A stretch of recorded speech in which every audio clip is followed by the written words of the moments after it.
Good morning, good morning, good morning. And thank you for joining me on yet another episode of the Roundtable Talk Show. I am your host, Sharifa Hardy, and I have such an amazing show for you today. This is going to be fun. I know this show is going to be fun. I'm so excited to bring you today's guest. And one of the reasons why I know this show is going to be fun is because I have a whole bunch of returning guests. And when they were here the first time, we had a lot of fun then. So I know we're going to have a lot of fun today together, learning about each other. One of my guests, I lost track of how many times he's been here. So I know what I have in store for you today. But we do have a new guest, and we're going to learn about him, and he's going to be part of our little community. And then guess what?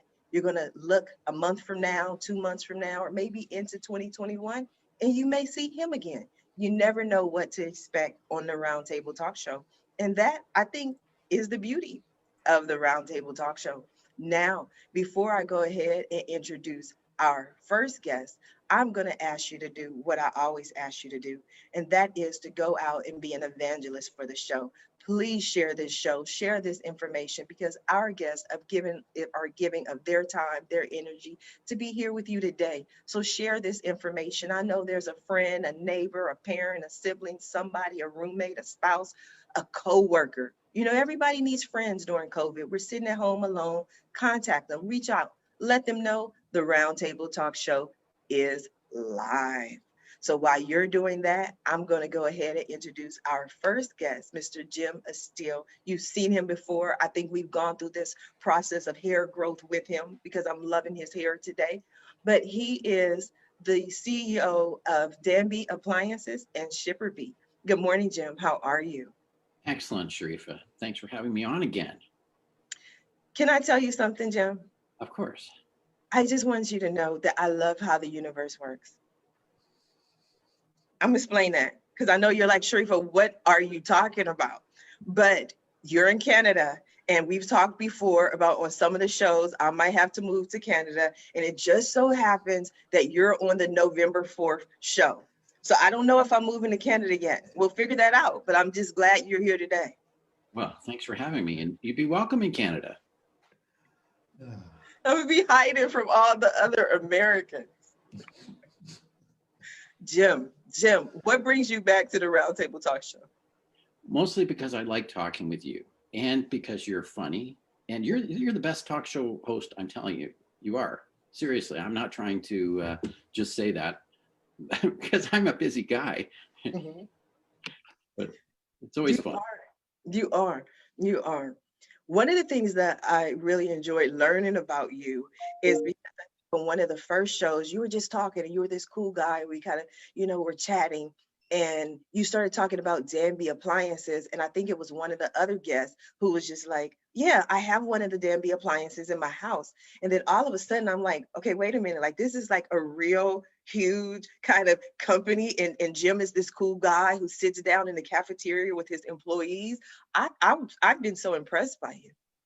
Well, thank you. And we're not a huge company. We're smallish in appliance. We make about 2 million appliances a year.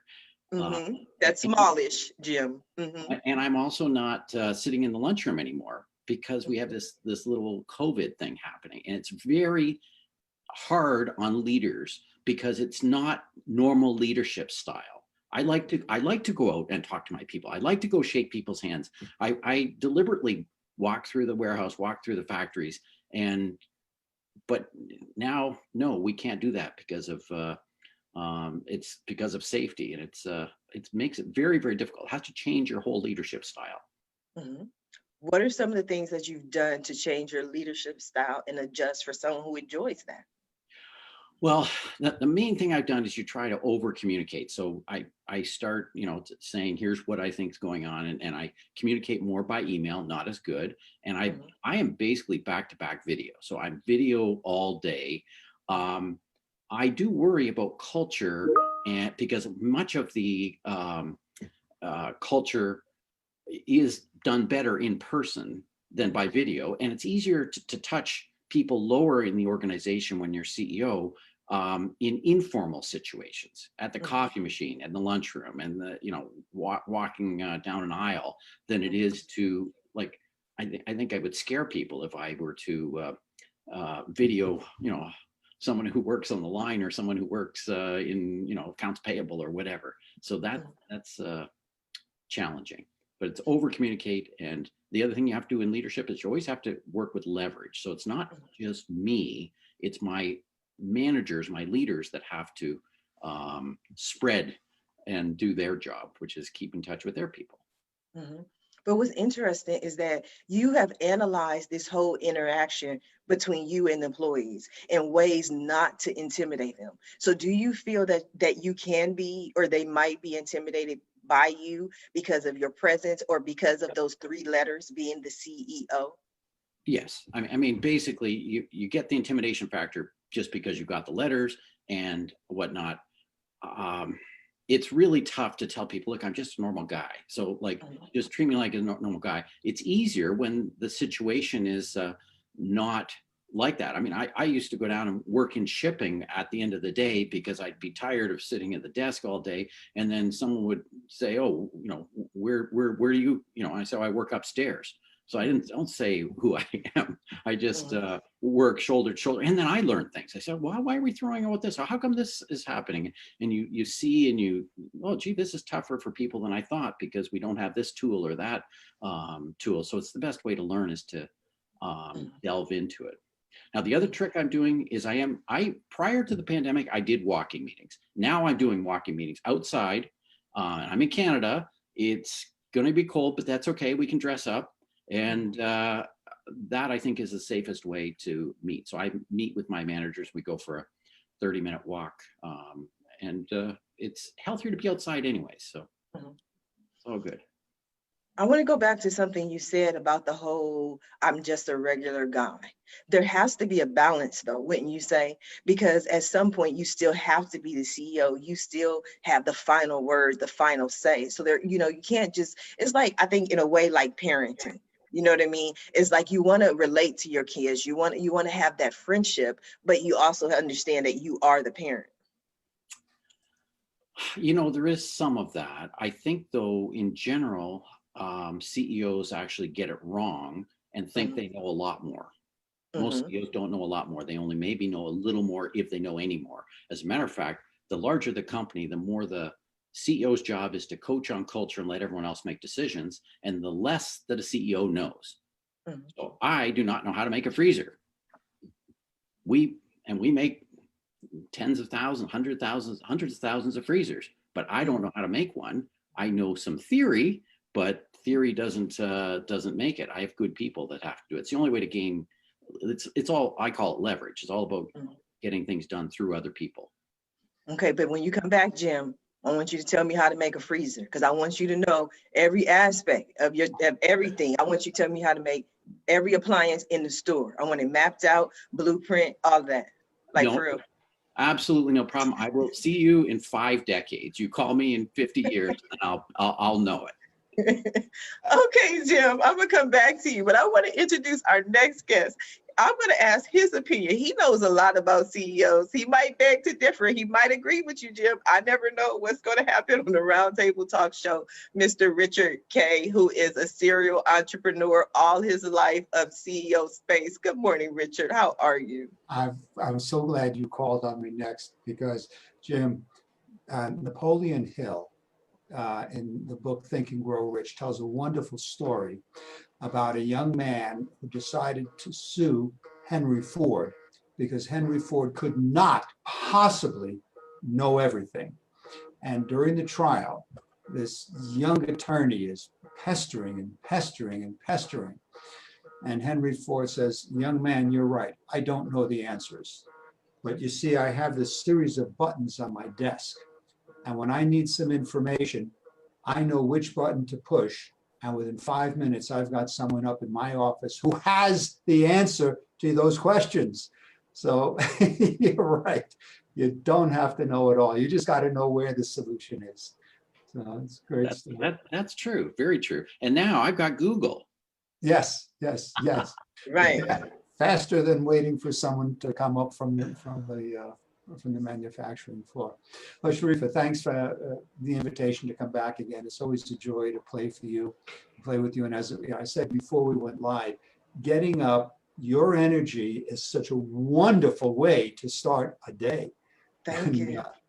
Thank you. But I love learning, you know, that like, because you are one of the few people, I always say this, I have rules for everything in my life, and I don't do pre-show calls as a rule. And then before you were on the show the last time, we talked like that whole weekend, we were on the phone and we were like, we could do this. And we kind of were like dreaming and planning. And then you came on the show and now you're back. I think you're one of the coolest guys ever. And I like the whole idea of how you help people.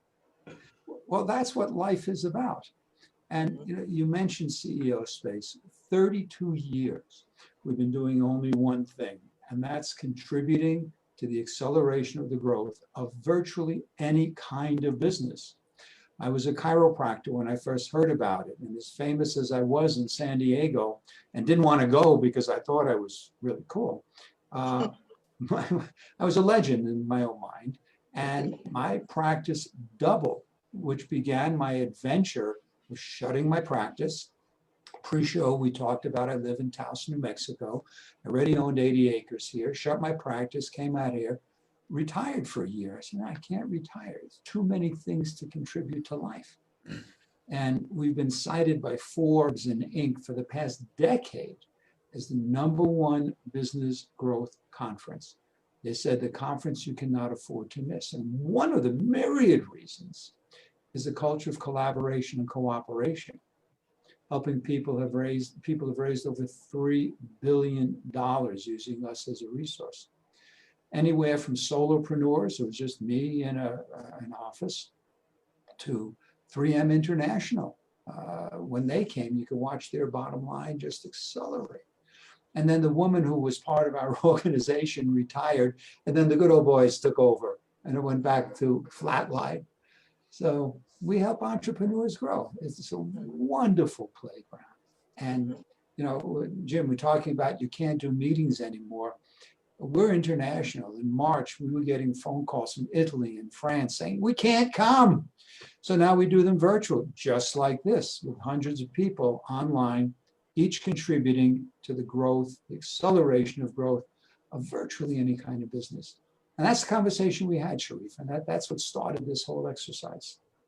I like it. I like the way you keep saying play, play, play. You know what I mean? Because that's what this is for me. It's playing. It's having fun. It's making new friends. It's meeting new people. Because then I go off and I'm like, let me tell you about this person I just met. Let me tell you about Richard. He has CEO space. This is what he does. So it's fun for me.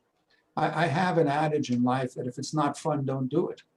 Mm-hmm. And if you must do it, make it fun. Yes, yes. This is fun. I like that. I like you, Richard. I'm gonna be right back with you. I want to go ahead and introduce our next guest, Mr. Vincent Miceli. He founded Verb in 2018 and has been helping people with accountability, goal setting, improving their lives for close to 6 years. And he has been involved in the health and wellness industry, founding and operating the Body Blueprint for nearly a decade. Good morning, Vincent. How are you? I'm awesome. Thank you for having me on the show today, Sharifa. I'm really excited to kind of get into it with everybody. I love the energy so far. And Jim and Richard, you guys sound like you have amazing stories. I look forward to really diving into it more.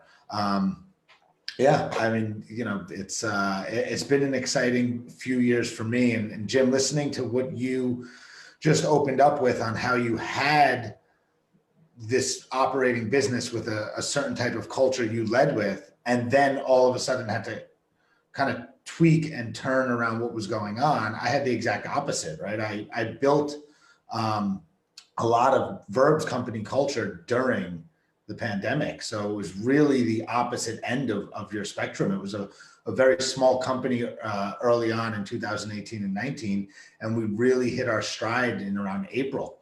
And you know, I think we've grown the company, you know, a few 100% in employees during this time, and trying to maintain or even build a culture around an entirely remote workspace. I don't think any of my employees are in the same state. Mm-hmm.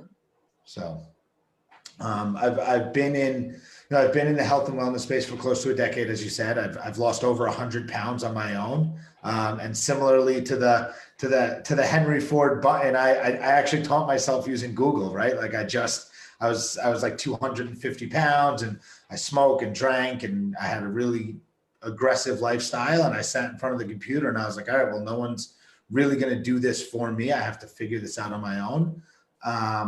And I started doing my life in these little 90-day sprints, these like chapters, and like, cool, let's do something for 90 days really well. You know, change this part of my habits. Good, 20 pounds. Change this part of my habits, 20 pounds.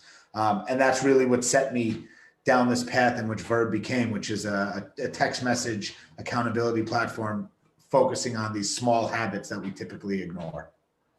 Okay, because Vincent, you're gonna have to explain that to me, because one of the things that I always talk about on this show is that I can, like, I'll say, you know what, Sharifa, I'm gonna start walking. I'm gonna walk for 30 minutes a day. Okay, I'll do that for about a month. I'm gonna join the gym. Okay, I'll do that for about a month. Like 30 days is my time frame. Or I'll say, you know what, I have to drink more water. I have to get more water into my system. Everybody's like, download the little app, put the notifier, and it'll send you a notification once an hour, drink your water. Okay, you know what I do? I hit ignore on the notification. And then because I've already hit ignore on the notification, I just uninstall it because I'm not even looking at the notifications, which puts me back where I started off initially. So when I say accountability, I need like a drill sergeant. Like I need somebody to show up and like smack the Twinkie. No, Sharifa, like, so talk to me when you say accountability. Yep. So there's so many ways to look at habits and being accountable, or being accountable to a friend or to yourself. And you always look at, there's all these famous quotes out there, right? Like, be the change you want to be, or make it fun to have success, or all these different things. And what we've done at Verb is we've taken these very baseline foundational things that we all know deep down are important, right? Sleep, water, stress, food, and some form of activity.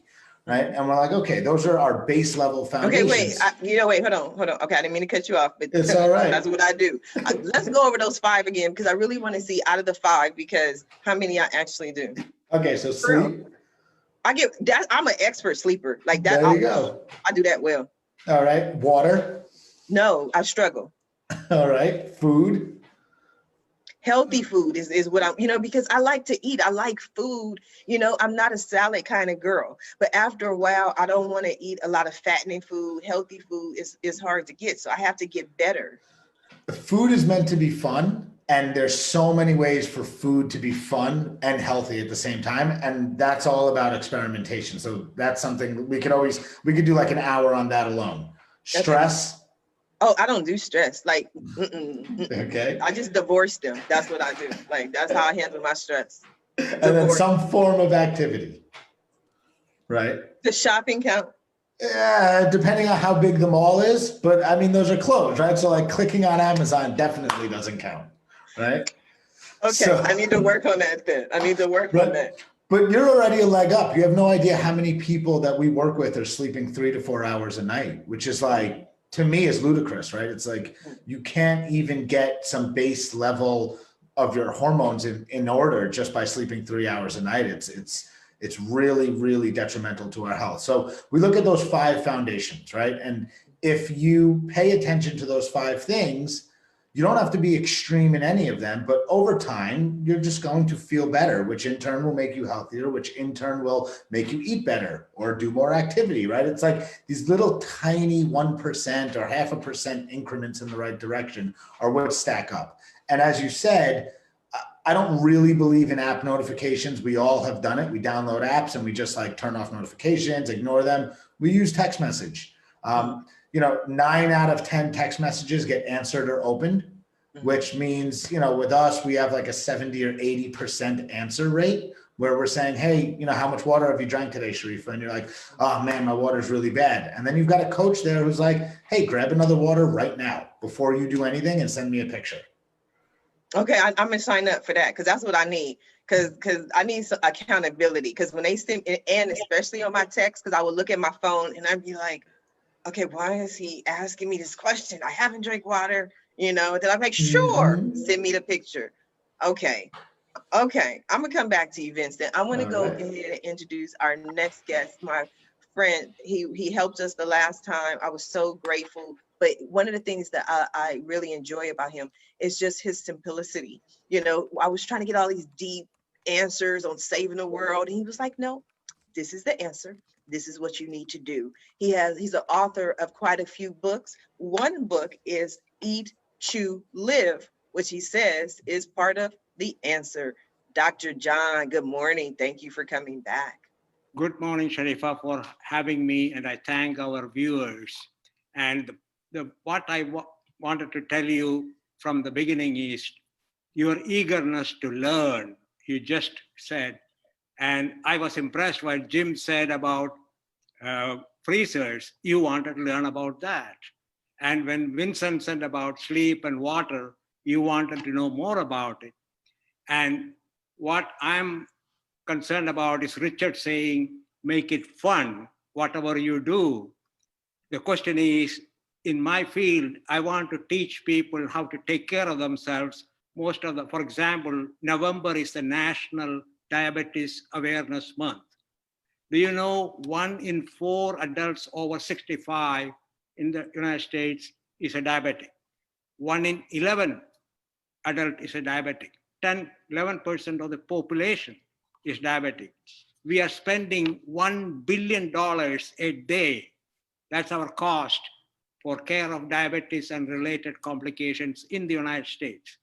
If you want to save Medicare and keep it solvent, all you have to do is to control type 2 diabetes. You can do that. But in order to prevent anything, you need to know the exact cause. And why are we having diabetes? The fact of the matter is the cause of type 2 diabetes has never been validated. I'm sure you all have heard the hypothesis that, or the expression, you have type 2 diabetes because you are insulin resistant. Have you heard it? Yes. Do you know what that means? Can't process insulin. I'm sorry? Can't process insulin? No, insulin is a hormone. Insulin does not process anything. Yeah. So if you have, can I take a few minutes to explain what that is, diabetes is? Yes. There are 2 types of diabetes, type 1 and type 2.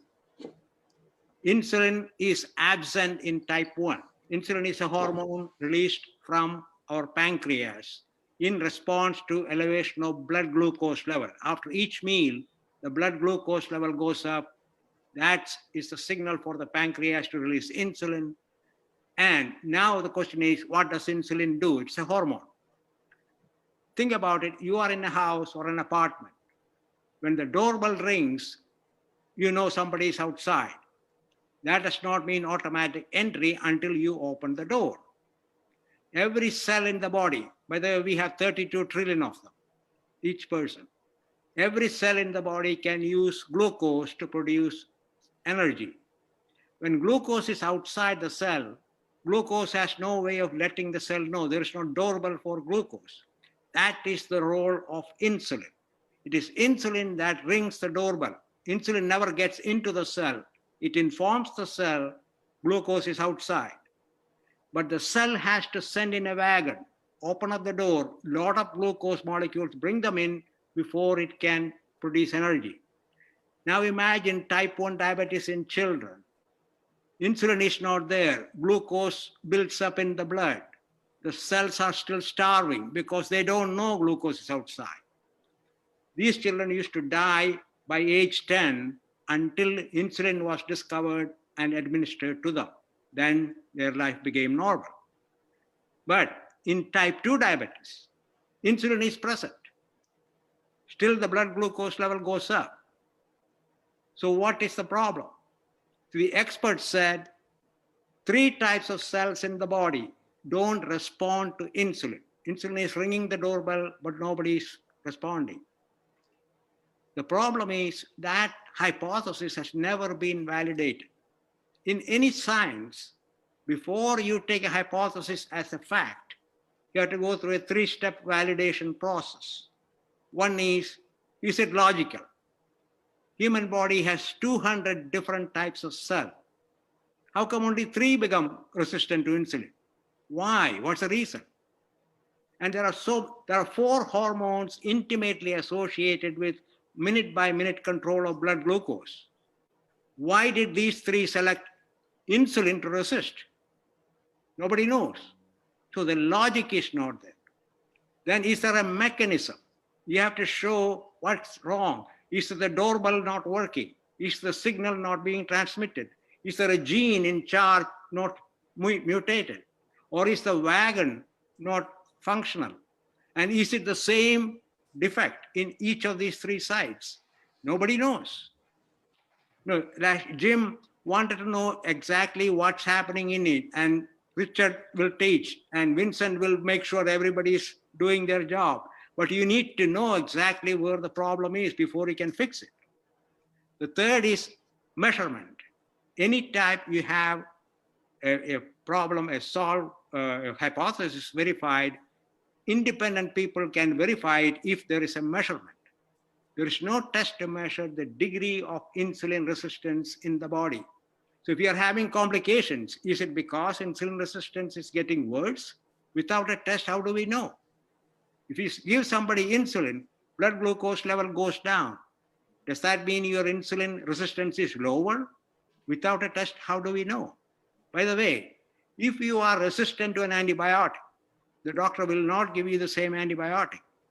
But experts say you are a diabetic because you are resisting insulin. And then what do they give you? Insulin. How does that make sense? I don't know, Dr. John. That's what we are here to figure out. How does this sound to you, Vincent? You're in the wellness industry. What can you take from Dr. John?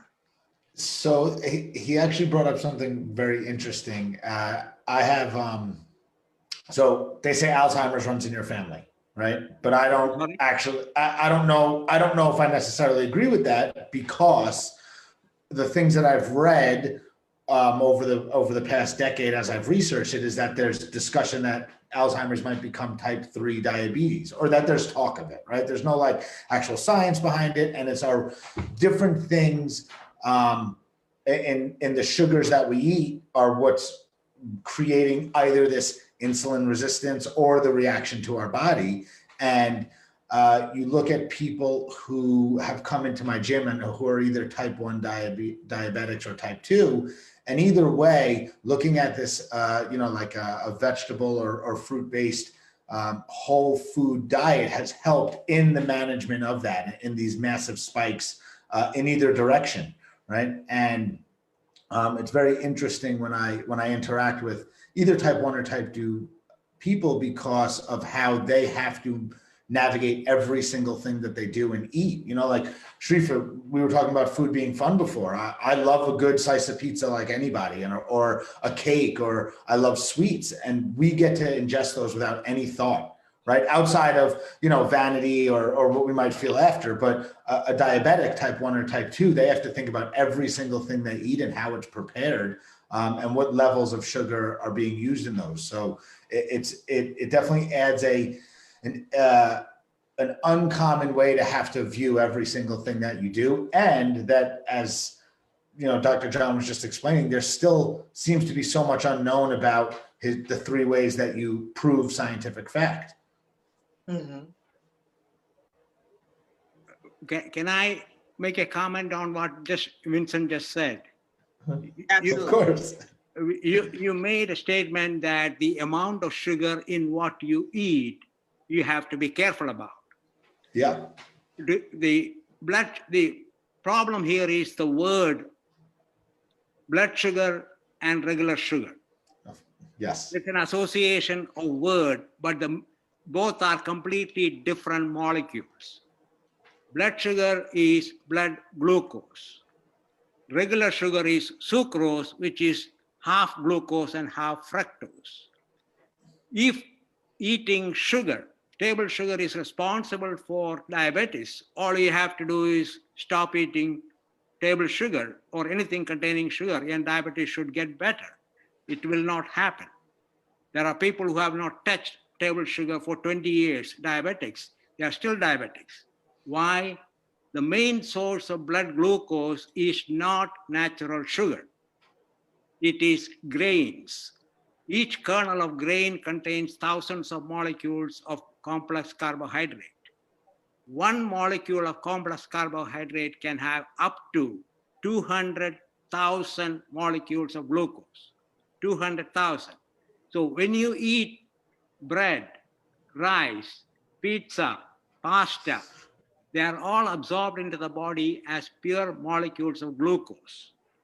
And that is what contributes to the obesity, because your liver can hold only 120 grams as backup. The rest will be converted into fatty acid and then to fat to be stored. That is how you gain weight, because you're storing fat. After age 35, most of the weight gain is from fat deposition, unless you are doing resistance training and building up your muscle. So That's most very interesting. No, I like that. I mean, I always learn something when you're on the show, because you make it very logical and you break it down. I want to talk to, let me see who I want to talk to, because I want to talk to Richard. We're talking about health, and we've got on this whole health thing. And like I said earlier, I like how Richard was talking about have fun and let's play. But for me, exercise is not necessarily that fun. Richard, I know that you're not an exercise, that's not what you're here to talk about, health and wellness. I could have went to Vincent, but you look like you're in good shape, Richard. You look like you have fun. You look like you move around a lot. Okay, so how do you have fun and incorporate that into your life, exercise and working out? Every day, every moment. See, you are not your circumstances. We don't see the world as it is. We see the world as we are. If you see a challenge, take a look what's going on inside, and I agree with John and Vincent, but set aside all the physiology and the biochemistry. Who was it? Should I forget his name? Who was dying in a hospital bed and started watching old Laurel and Hardy movies and laughed and laughed and laughed and got healthy and checked himself out of the hospital. That's not going to work every time. Our medical society is so friggin' broken, it's scary. We treat the symptom rather than the cause. And in our world, that's what, it's going to, even in politics today, not to enter a political conversation, so it's crazy, but we're looking at treating symptoms. What is the cause? Now, here's the deal. I was a practicing chiropractor. If you have an allergy and you go to a chiropractor's going to tell you, oh, you need spinal alignment. You go to an acupuncturist and she's going to say, oh, you need to balance this meridian.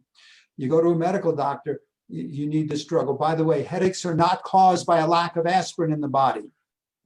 What's the most common solution for a headache? Take an aspirin. What is the underlying cause? So Vincent and John, you are so right on, and even Jim, with the culture of your business. We have missed the mark in so many ways of looking at the symptom. When you walk into a room and the light's not on, you don't go and try and change a light bulb. Classically, you turn the switch on. So you've got to empower the body. And the biggest thing out of this diatribe is we see the world as we are, not as it is. We filter everything through our own mechanism. That was so beautiful. I'm just so glad I decided to go over to you, Richard, because you always have these great gems. I want to ask another question. I don't know what that is yet, but it's going to have a good answer, because you're going to be like, you know what? Let me tell you about this quote that I learned about this. And I was like, okay, Richard, I want to hear it, because the last two have been great. What else you got for me? How many hours? Words to live by. How many hours you got? I got about 26 minutes, Richard. So, and I need about 10 of those. So basically 16. Okay. We all have roles in life. Right now, there are four of us being in the role of a participant, and you are in the role of the facilitator of this webinar. We have roles as parents, children, bosses, employees, whatever. What if we stepped out of the role, Sharifa, and showed up as a soul and connected to people on a soul-to-soul level? And I'm gonna give you a personal example. Years ago, my son's mother died. He called me from San Diego State, I'm coming out to move in with you. And I said, great. Well, he came out here, there's a story around that too. And I immediately, he was 35 at the time, I immediately stepped back into the role of his dad, which obligated him to step into the role of the son. We got a great relationship. His mother just died. We bonded. You know, I've been in his life. It's not that we were absent. And then things got strained. And I had this exact conversation with him. I said, Jonathan, I'm your dad. You're my son. What if we see each other as best friends on a soul-to-soul level? It changed our relationship in a heartbeat. It changed in a heartbeat. So, ladies and gentlemen, I invite you to show up in the world. I don't care if you're selling, buying, whatever you're doing. Show up as a soul in everyone's life and watch how every relationship you have changes. That was beautiful. That was like an infomercial. Like that energy at the end, special. Like people, you can't bottle that. You gotta, like, you know what I mean? Like it has to be in there, Jim. You know what I'm saying? Like that was great. Don't tell me it wasn't. Talk to me, Jim. I mean, that was awesome. That was awesome. And it actually ties to leadership because people work better by being inspired than by being beaten. Mm-hmm. And people are inspired by authenticity. There's been a lot of stuff on that. And basically that's showing up as a soul. And it goes back to my earlier comment, like I'm just a regular person. And, but because I have a title of CEO of D&B Appliances, everyone says, oh, it must be scary guy. Not a scary guy, just a regular guy. See, and I did want to make a comment. I'm the opposite of Richard. Mm-hmm. Just look at his hair and look at mine. Right. But when we first met, Jim, your hair was closer to Richard's than it is now. That's right. Well, it's all this social distancing. You don't go to a barber, right? It's one of those things, right? I would have mistaken you for a mad scientist had I not known that it used to be a little bit shorter and a little bit more. You know, but no, I like. And I was just a mad CEO. That's all. That's it. I know. Huh? You know, I like what you were saying about the whole leadership aspect, Jim. I think that's important, but I want to go back to something that Richard was saying as far as showing up as a soul. Whether we're all souls, we're all people, but you keep going back to this whole regular guy thing. To me, I feel like, and this is just me, because we've talked several times, is that I don't feel like you're a regular guy. Like there's an aspect of me that feels like, you know, there are regular people, but then there are people who are unusual. There are people who are extraordinary. There are people who go above and beyond. And to me, those are the people who somehow miraculously wind up as the CEO, the founders, the leaders, and not, you know, and maybe that's how they're showing up. But there's a reason why. That's not, to me, just happenstance. I guess some people would call me eccentric then. See, that's I like eccentric. I'm eccentric. Is make it eccentric. And I believe I am an entrepreneur. I started my first business from the trunk of my car and grew it to a couple billion in sales. And like, I'm an entrepreneur. I'm a founder. That's what I do is start companies, which by nature means I will be different because you have to be different. If you do what everybody else does, you'll get what you won't get. Everybody else gets what everybody else gets, and you probably won't even get that because they were doing it first. And but I'm sure that Richard will agree to me. You're best to be yourself rather than try to be someone else. And actually, Richard, another thing in common is I retired. I grew my first business to $2 billion in sales. I retired. I was retired for 5 years, and I sat on the board of this company, D&B Appliances. And I came in, and the CEO resigned. I said, "Oh, I can come in and run it for a while." And then I said, "That's going to be my next decade because I actually like operating a business." And then they asked me to sell it, and I said, "How much for?" And they told me that. So I said, "Okay, fine, I'll buy it." But that's, and I think having retired once has given me power along the Richard power line of doing things that I want to do. And I basically say I only do what I want to do. Now, of course, that's not completely that's true. how we click. That's what we click. That's not completely true. I still file my taxes, but largely I do what I need to do. And on your exercise, I know I need to exercise, so I build it into habits. And if it's a habit, then I don't have to work at it because I just do it habitually. And some of the way I do it is by distracting myself. My walking meetings, what is that? It's the power of while. What can I do while I'm getting some exercise? I can talk to someone. I like talking to someone. So that's way better than sitting in a sterile office. It's just easy. Yes. Vincent is waiting there to see, when can I retire? When can I retire? We are all retired. I don't actually know if I'll ever be able to, honestly. It's funny because there's something I think innately different with people who choose to run companies or lead, and maybe it's a little bit of charisma and eccentricity and the interest in solving problems and looking at things the way that other people might not.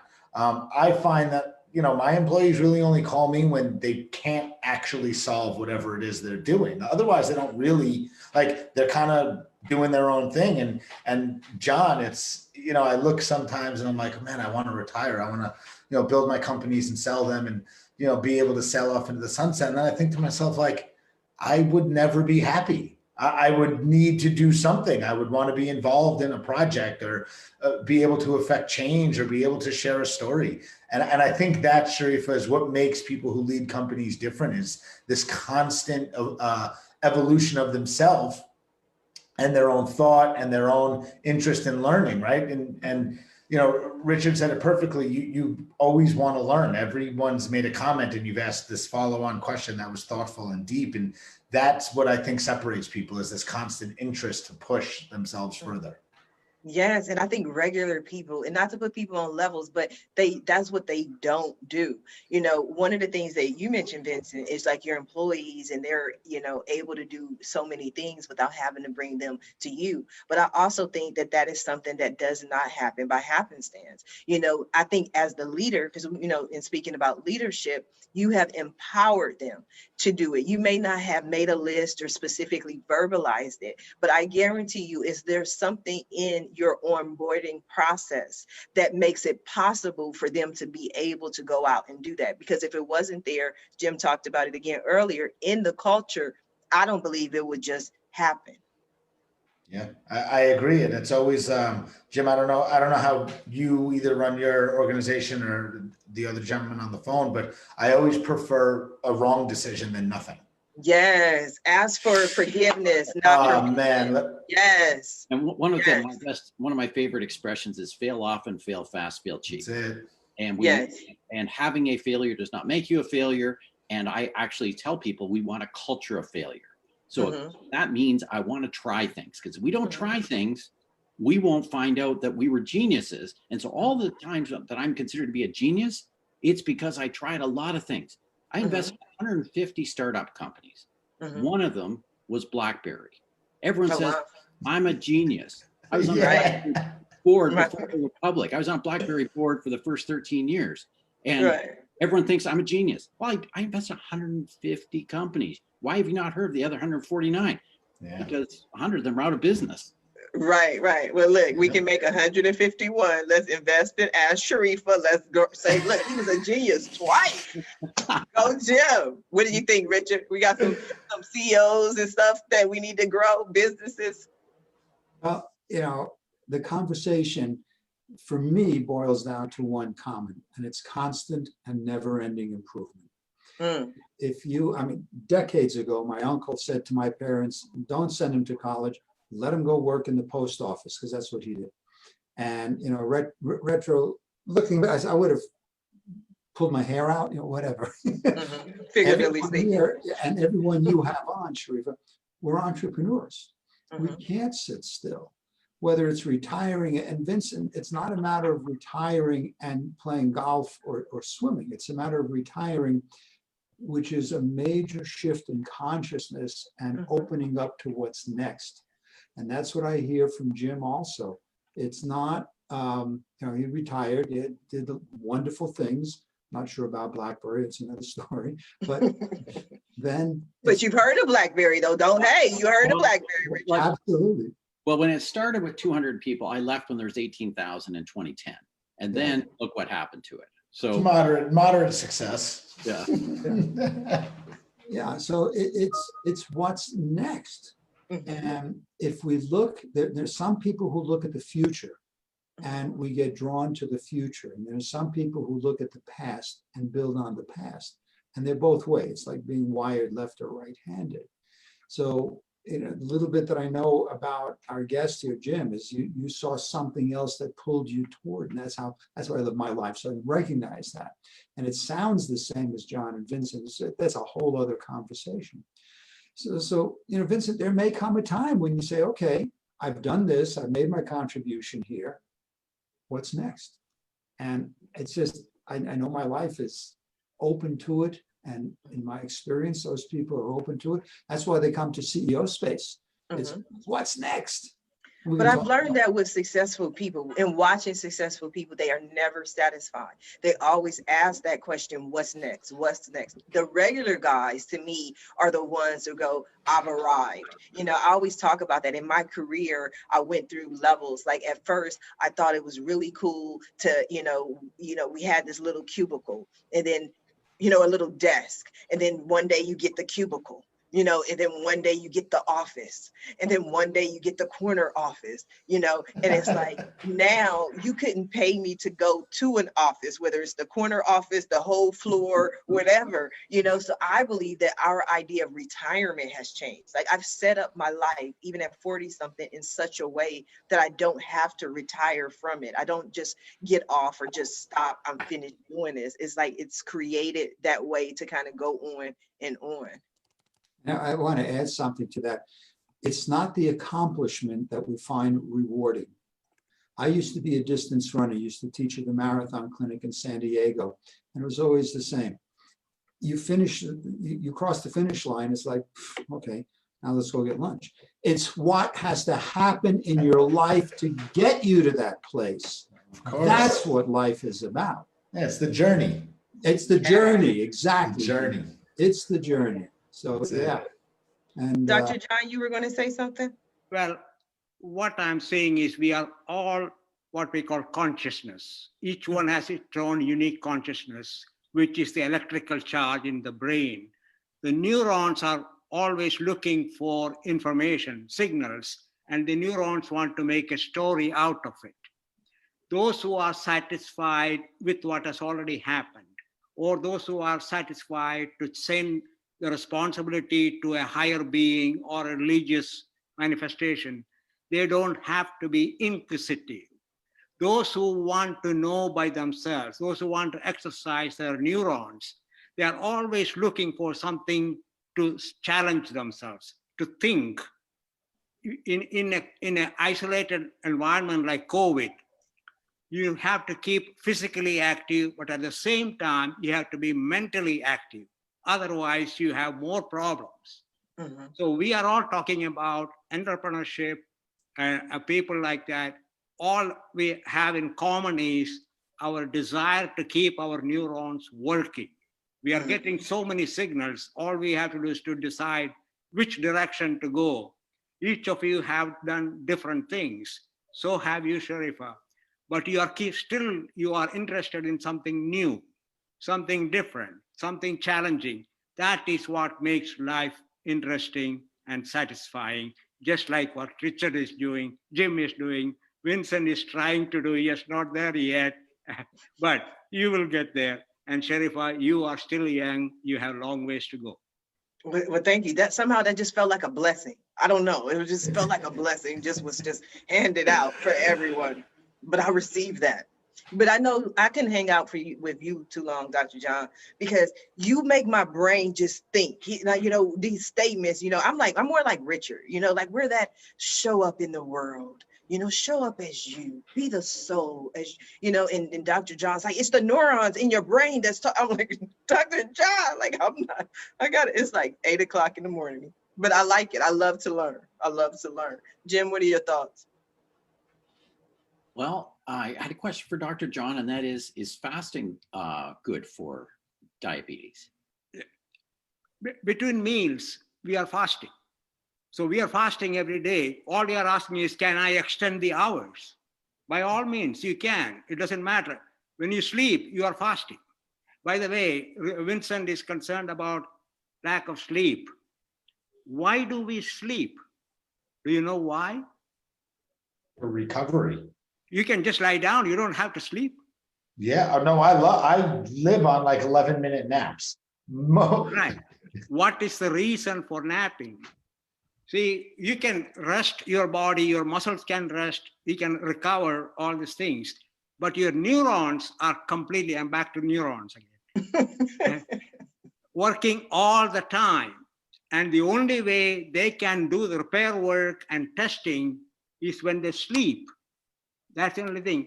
What you're sleeping, your subconscious part of the brain is still working. Otherwise, your heart will not beat, your breathing will not happen, digestion will not happen.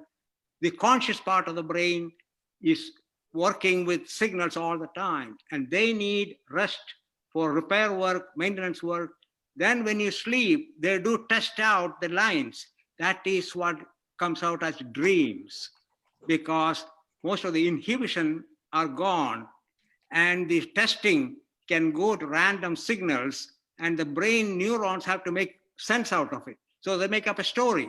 That is what you see as a dream.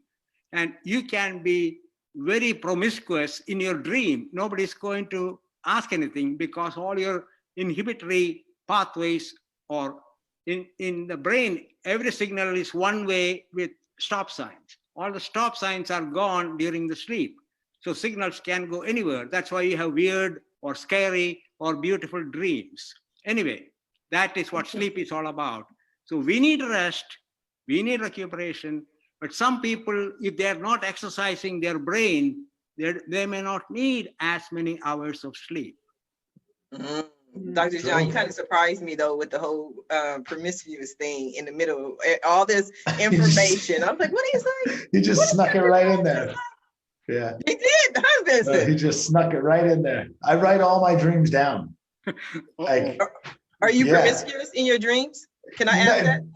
No, I don't mind. My dreams are like movies. I love, like, it's just gonna sound crazy. I kind of really like what we would consider like a nightmare, because it's like its own little, like, it's like a movie. But something I've noticed as I've written more dreams down over time, I actually dream clearer. So like, the more I write them down and the more I make the effort to remember my dreams, the more I remember my dreams. And it's just like, I don't look into them, but again, they're this like complete walls down, no rules. And you're right. It's like you could have the most extreme dream in one direction, or a complete, boring. You could be a nun. Yeah, right. It's or a priest. So, So the extremes. Richard, I'm scared to even ask you about what Dr. John. I'm like, at this point, I don't know what Richard's going to say. Dreaming is necessary. And here's the eternal question: is this a dream? And is the other stuff, during our other times, is that reality? How people have flying dreams. I finally had a flying dream. How do we do that? Listen, I don't know the neurology or the physiology. Dr. John probably knows. It's the neurons, Richard. Yeah, it's the neurons, or the lack of them sometimes. But our mind creates things. And what if that's a whole other show. But what if we assume that when we call it dreaming, that's reality, or astral travel? Who knows? I like to astral travel. That's fun. Now we are coming down to the last few minutes of the show. And what I love to do at the end of every show is just simply allow my guests the opportunity to speak directly to the audience, to everyone who is watching this show live, as well as everyone who is watching it in the archives, and simply let them know what you want them to take away from your appearance here today. And we're going to start with you, Vincent. Awesome. Well, first, thank you for having me on the show, and to everybody who's listening, thank you for spending your morning or early morning with us. And as we come into this holiday season, which has been probably one of the more stressful years we've all had, right? This is the time to take your own accountability into your hands. Let Verb help you do that. And if it's not us doing it for you, find a friend. It's really easy to have somebody. And if it's not us texting it, just say, hey, drink some water, do this. you'd be surprised what 1 or 2 really good small changes on a daily basis can do for you, right? You can find us at www.verb.co. Sign up today and get paired with a coach for you. Absolutely. Thank you. Richard, what do you have for us? Take charge of your own life. And if you're an entrepreneur, and I'd like to believe you are, if you're watching this, what I offer your guest is a $275 value for free. If you want to know what it takes to bridge the gap between where you are in business and where you have the desire to be, go to richardkay.com, RICHARDKAYE.com. Again, RICHARDKAYE.com/talk, and book yourself an appointment. It's a 45-minute discovery call. Let's find out how you can bridge that gap. And no matter what you do, stay safe. Yes, thank you for that reminder, Richard. Thank you for that offer. Dr. John, what do you have for us?